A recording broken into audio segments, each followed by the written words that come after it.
I've been tracking the things that I've been seeing in the news since God spoke with me 3 weeks ago about massive devastation that we would see with our eyes. And I really believe there's still more coming.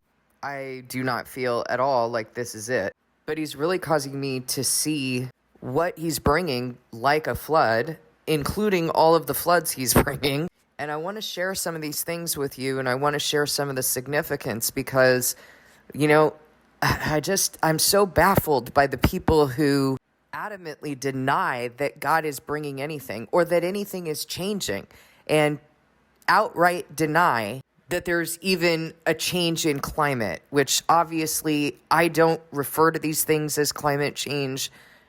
Certainly there is a change in climate. There's a change in a lot of things, not just climate. There's a change in plagues. There's a change in violence. The love of most is growing cold. It's not just an issue of climate change. This is an issue of all of the things that God said were going to happen. Even in his language of talking about a sun-scorched land and specifically mentioning floods and hail and fires and wars in various places, earthquakes. And what about the symbolism in train derailments and structural collapses? I mean, for an entire building to just collapse, or to watch that imagery of the glacier that melted in Alaska and the house that was on the edge of that cliff that just was washed away. I mean, the first thing that I think of when I see that is Matthew 7, when Christ is saying, he's talking about the man who built the house on sand versus the man who built his house on the rock. And when the rain came, the house that was on sand was completely washed away and destroyed. Does God not speak in symbolism, or do you think I'm making this stuff up? I mean, he has spoken to us continuously in symbolism. He has spoken to his prophets in symbolism, showing them a vision and saying, this is what I'm about to do. Why don't people who claim to be Christian, who claim to know God, why don't they see this? This morning, I saw something in the news in New York, a fairly large apartment structure in which people were given 24 hours to leave. 24 hours because that building was being condemned, because the heartless slumlord that owned that place was given time to make changes that needed to happen to that building structure and chose not to do it. And now dozens of families, I don't even know how many families, I don't know how many units were there, children, a baby that was just born 3 days ago. The mother is still in the hospital, doesn't have a place to come home to, scrambling to find a place to live. What is God saying in these things?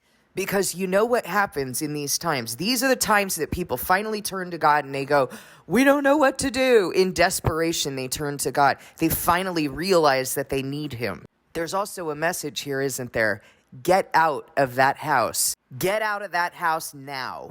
Because this house is already condemned. This house is already ready for destruction. And what has he been telling us? Get out of Babylon, or you will bear in her plagues. God knows what he's doing in these things. He knows the message that he's sending. He knows the ways that he's drawing his people in and the opportunities that he's giving to return to him. And wow, it just so happens that God said that, didn't he? In his word, when I send these things, if my people who are called by my name will return to me, humble themselves, turn from their wicked ways, repent, then I will hear from heaven. I will heal them. I will heal their land. I will return to them. His voice is getting louder. You know why?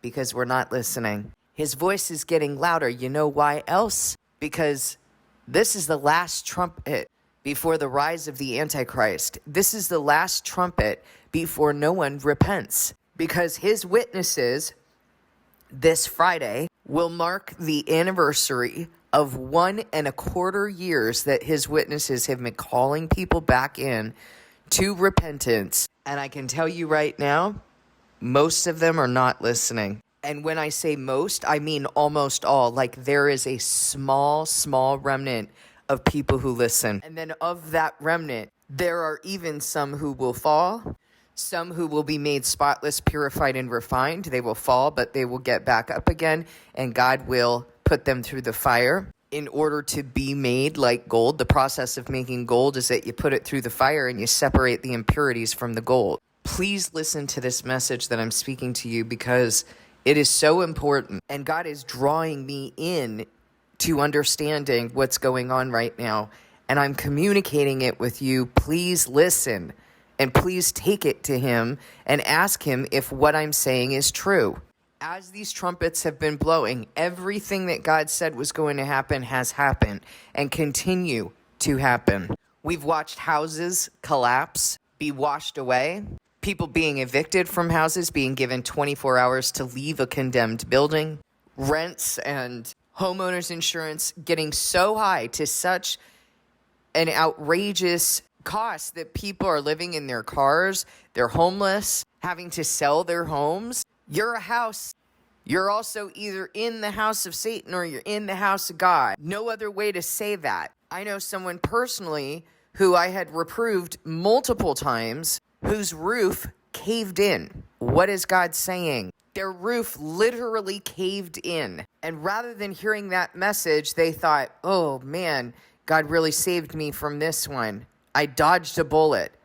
Not hearing, not even perceiving what God is saying. Listen, God starts with the physical and then he goes to the spiritual. He shows you in the physical what's about to happen to you. If your roof is caving in to the physical structure you live in, what do you think he's warning you about in the spiritual? You didn't just dodge a bullet. He's speaking. He's warning you and you're not perceiving it.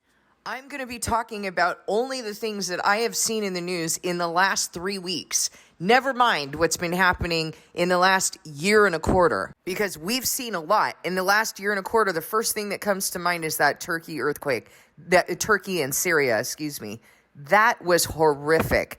All of those buildings crumbled. What is he speaking? Clean up your house. Return to him and be built. Make sure you're a steady, stable structure on the day of the Lord.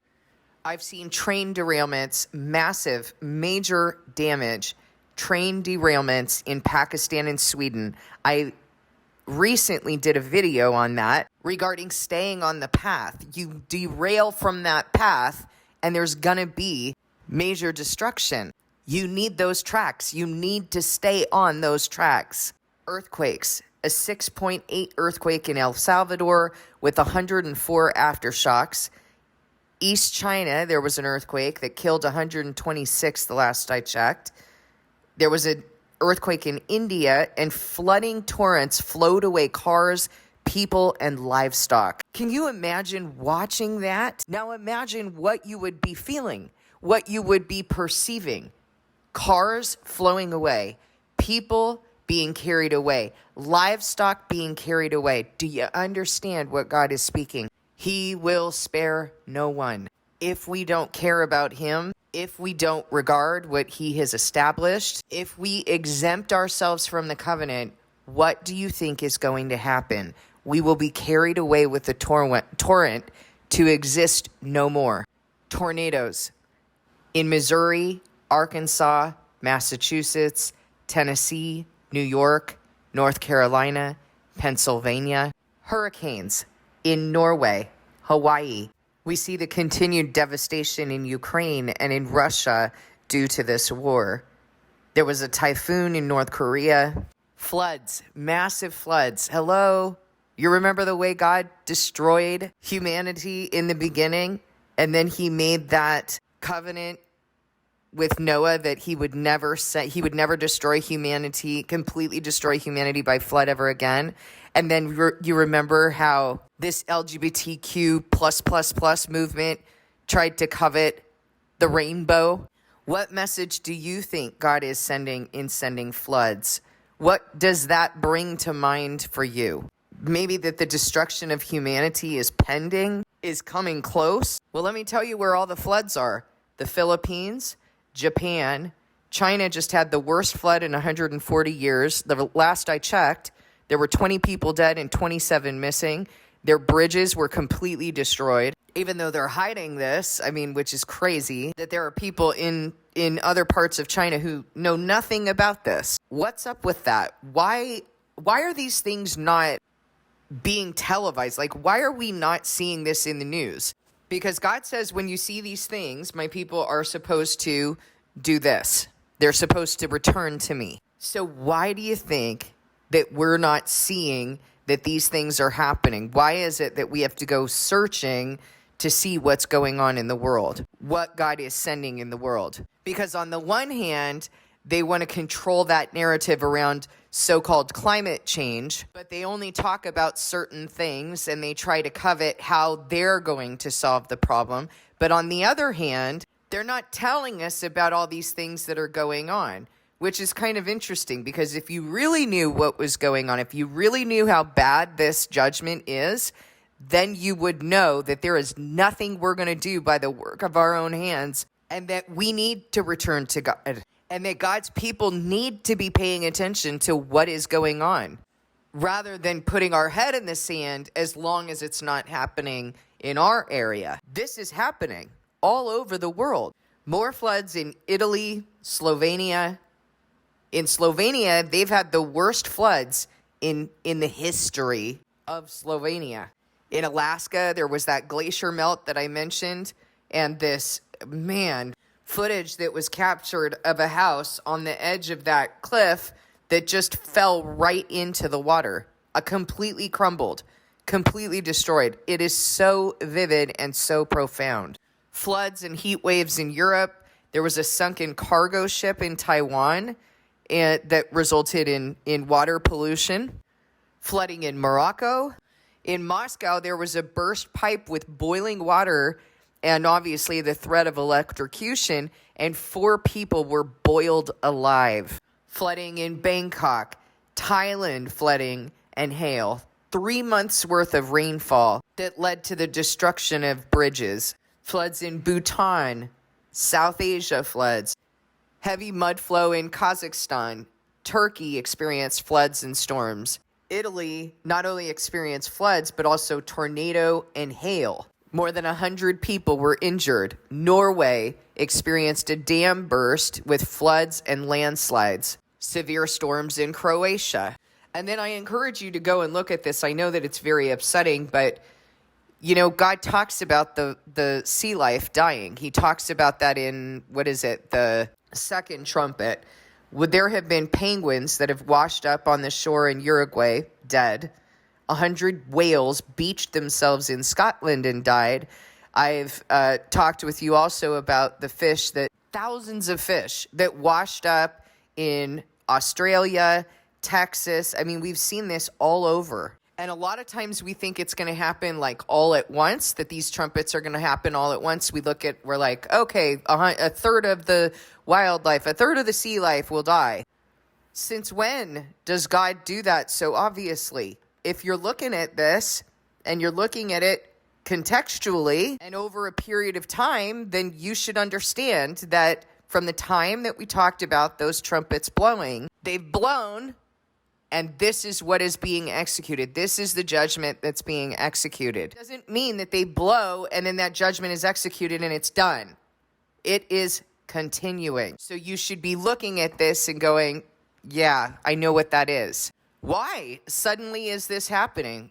100 whales beach themselves, penguins washing up, fish washing up, sinking cargo ships. Is God communicating something in the physical to speak to you about the spiritual? Fires.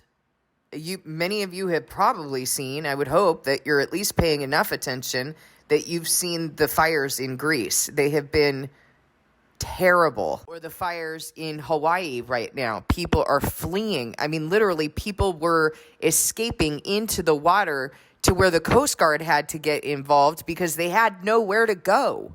The wind was moving the fire that quickly. Is God doing this because he's mean? Because he, brings grief on us and he just, loves to do that and it gets his jollies off of it? No. He's been calling us in for a long time. And it gets to the point where he has no other choice but to bring destruction on us so that we will make the choice, so that we will respond. He has to bring us into position. And so he is getting louder. His voice is getting louder because of the urgency, because that door is a crack open. It's closing and you need to get in. Stop making excuses. Stop living your life and trying to build your own life. You need to get in that door. That needs to be the only thing that's important to you. And getting everybody else in that door too. Go out and talk to people about what you're hearing. Point out to them. God is moving me to speak with someone today, a bishop that I've known, a bishop in the Mormon church, whatever that means, who I've known my whole life and has actually done some very kind things for me and for my family. And I need to talk with him. I need to ask him where Easter and Christmas are in the Bible. I need to ask him why it is that they have pictures, images of so-called Jesus in their sanctuaries. Why it is that they set up images in their nativity scenes. Why it is that they know that the Catholic Church is wrong, and yet they continue in her practices, such as Sunday Sabbath. I need to ask those questions and give him an opportunity to think about those things, to answer for himself why he continues to believe these things.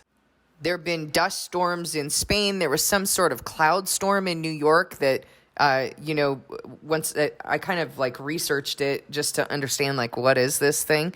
When it touches down, it turns into a tornado. So, again, here's a warning. He may not turn it into a tornado, but he's saying, look, this is coming. There's been some poisoning. So in Los Angeles, California, there was a dumping of barrels of DDT. There's something called plastic rain that's occurring in Paris. Literally microplastics that become quite dangerous when you're outside breathing that in. What's going to happen if you're breathing in microplastics? Your body's going to reject it. You're going to have some issues. Hail in Colorado Springs and heavy downpours, Nova Scotia, throughout Canada. Hail in Michigan, heavy rain in Michigan, Austria, and Germany also experienced large hail, as well as in Italy. Sun scorching. I'm going to do a video on that later because God uses that language, and we are experiencing some sun scorching. Today here in where I live, we're experiencing a lot of humidity outside, and hopefully there's going to be some rain to get rid of this humidity because it's sort of intolerable. It's a lot. But we've been experiencing very, very hot days. And all throughout Europe, this has been happening as well as in Africa, such as in Tunisia. So all throughout Africa, Europe, and the U.S., sun scorching. And God talks about that specifically with regard to the end times. I'll give you a couple of examples in Revelation 7:16. When talking about the multitude in white robes, he says, "Never again will they hunger, never again will they thirst. The sun will not beat down on them, nor any scorching heat." And in Revelation 16:8, it says, "The fourth angel poured out his bowl on the sun, and the sun was allowed to scorch people with fire." Now that's regarding the bowls of wrath. That's going to occur after the first resurrection happens. But sun scorching is spoken of with regard to judgment in the Bible. All of these things have been spoken of with regard to judgment, with regard to us turning away from God. He does not bring these things on us willingly. Volcanoes. So the Indonesian Merapi volcano erupted and covered 8 villages. That is so sad. There's an Iceland volcano and a Guatemalan Fuego volcano. Surely there are others that are going off right now. I'm pretty sure that I read not that long ago some in Hawaii as well, but these are the ones that came up for me in the last 3 weeks. Plague is on the rise. COVID is rising again. Leprosy in Florida. Leprosy, you guys, I mean, come on. Like, he could bring new diseases, but the fact that he's bringing up an old one, like the very first plague that was ever put on us, well, I should say the first illness, the first disease that was ever put on us, leprosy. I mean, you hear the word leprosy and you think Bible. Why would you not see that leprosy is being brought up again and think, oh, judgment? Oh, defilement. Because people who had leprosy, what did they say? What did they say to Jesus? If you are willing, make me clean.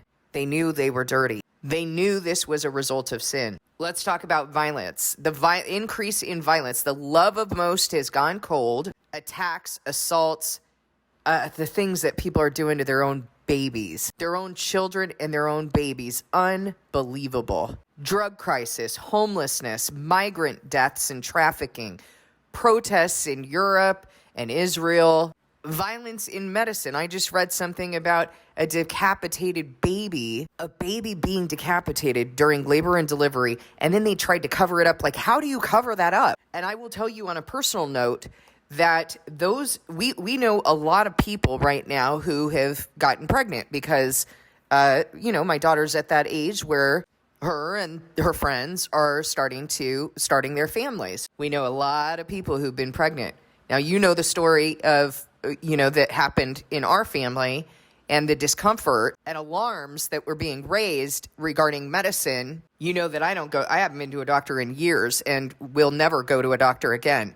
But my children were still sorting that out. You know the story about what was going on there, the push for her to be induced, the push and the lies and the coveting or the attempt to covet that baby that was in her womb. And we're all certain that if she had obeyed what they were saying, if she had fed into that and she hadn't been praying about it consistently, they would have pushed for a C-section. But she gave birth at home. God made everything good. And he has continued to reveal his glory. He has continued to demonstrate the evil in that field. That field that says there is no God, there's no creator, that is anti-Christ because Christ is your creator. Hello? And the stories that we consistently hear go like this. Oh, we're going to need to induce for such and such reason. Or don't you want to induce? Don't you want to make sure that I'm the doctor who delivers your baby? Never mind what God has planned, that I'm the doctor who delivers your baby. Guess what?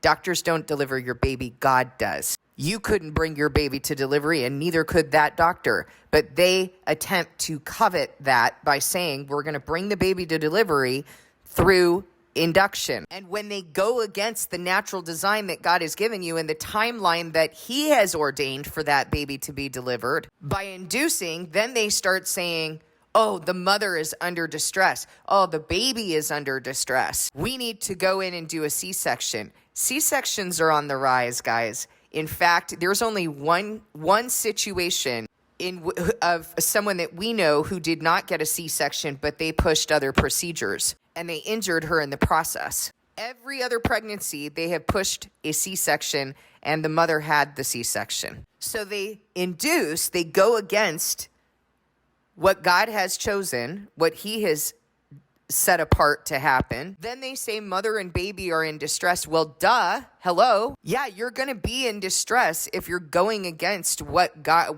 is supposed to happen in your body. Why'd you need to do that? Because you have what? A vacation planned that you need to get to? I mean, is this what we've relegated childbirth to? That's ridiculous. You are having a baby, and that baby's going to come when God says the baby's going to come. That's his baby. It's not even your baby. That baby has been put on loan to you to do things correctly according to him, to raise them to him. So a mother and a baby are under duress. Imagine that during childbirth, a mother and a baby are under distress. Wow. Who's ever heard of such a thing? I mean, I thought you just take a nap and the baby falls out. Thousands of years, God was delivering babies just fine. And you know what? After watching this completely natural childbirth and watching my daughter and and my grandson heal, they healed so much better and so much more quickly than I did. And I was 17 years old, but they butchered me. You start cutting open women and forcing them to go against the design God has given them, they're not going to heal well. God has every ability to heal those he's created. But you start messing around and taking things out of people and cutting them open and doing all of these things, you're not going to heal well. Someone who's very close to us had this situation. She was cut open to take that baby out. trusts the doctors implicitly, doesn't even listen to common sense. This person allowed them to do the C-section. Doctors indicated that the baby swallowed some stuff on the way out. Babies swallow stuff on the way out, by the way. It's not the first time. So they used that to say that they needed to keep the baby. They separated the mother and the baby, bringing the baby to a different hospital because there was not an ICU at that hospital. Not bringing both the mother and the baby. What are they trying to do? Separating mother and baby, coveting God's creations, coveting the relationship that God has established. That baby has been growing inside of her mother for the last 9 months. She needs to be next to her mother. She does not know the difference between her and her mother. She's going to fail to thrive. And for 2 months, they had this baby in the hospital, feeding her through a tube, being separated from her mother at night once the mother had been discharged from the hospital and was actually able to be with her baby for a given number of hours in a day. All dictated by the hospital again. The baby's eating through a tube. Do you think the baby's going to be motivated to latch on, to breastfeed, to be strengthened by what God has provided inside of her mother, to experience the bonding between baby and mother? Because there's something in that bonding. There's something in the touch. There's something in the smell that baby needs, but they're coveting it.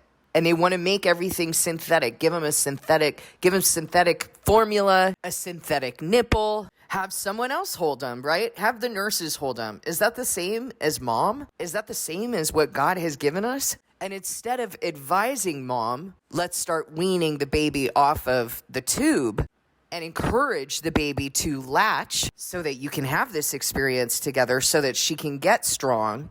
This weak, dissociated baby, because guess what? When you're not with a parent, you start to dissociate. You don't have that connection with other people because you lost it. And it creates big problems in that baby's ability to attach to human beings later on in their life.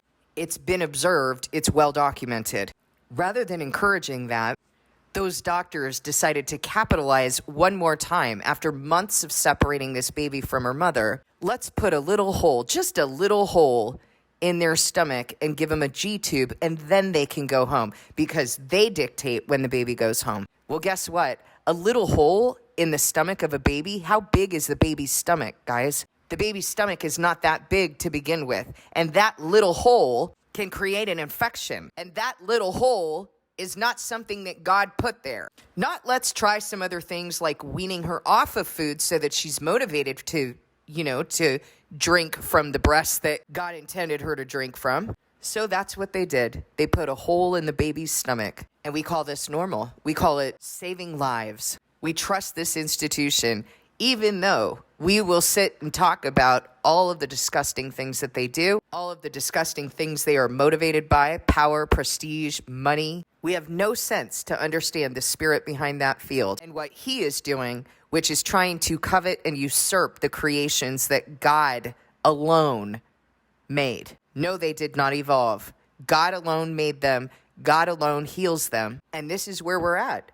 Now, that field butchers children, feeds them with delusion that creator that they deny made them incorrectly. They can make up who they are, what they are. Do we have any sense to understand the spirit behind that field yet? Because people still argue against me, even though what I'm saying is based on the word. You have a field that says there's no creator. Guess what?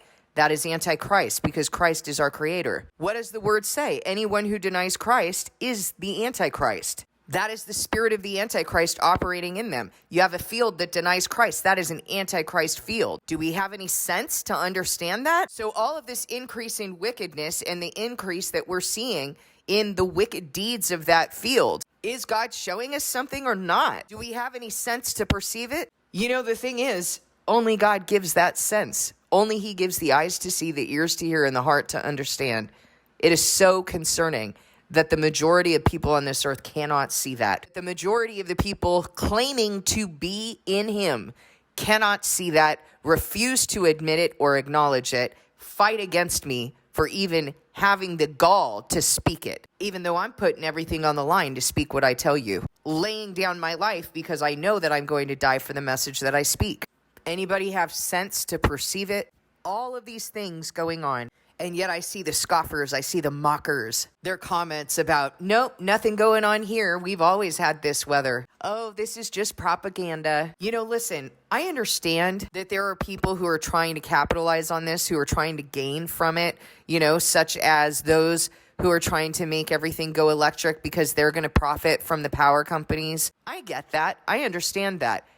But God's word is consistent through and through. He says, when I send these things, he says the love of most is going to grow cold. He says there's going to be an increase in wickedness. People are only going to care about themselves. The prophets and priests are greedy for gain.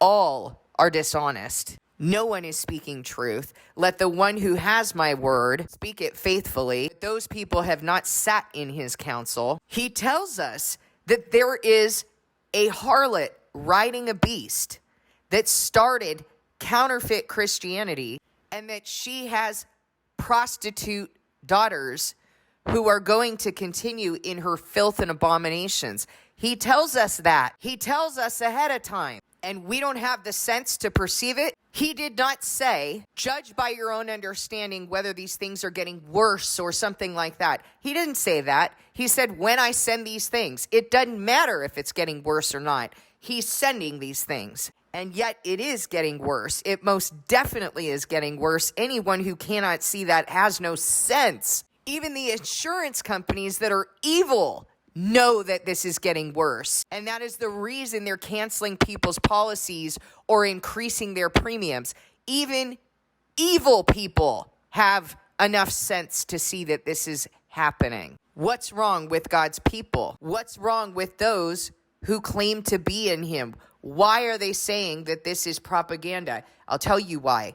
Because the authority on which they speak is politics. They speak on the authority of the world, so they have no sense. Because everything goes through this lens of what's going on politically. Oh, well, Biden's gaining off of this, so it must not be true. They place their hope in human kings rather than the King of Kings. And when they don't like what human kings say, they just cancel them. They just unsubscribe, and then they go on to the next human idol. It's disgusting what we've become.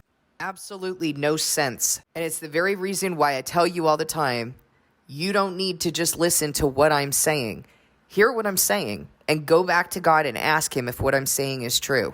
Go ask him if what I'm saying is true. Ask him for sense. Ask him for the eyes to see, the ears to hear, and the heart to understand what is actually true. Ask him to remove deception from your heart, to take you out of Babylon and to take Babylon out of you.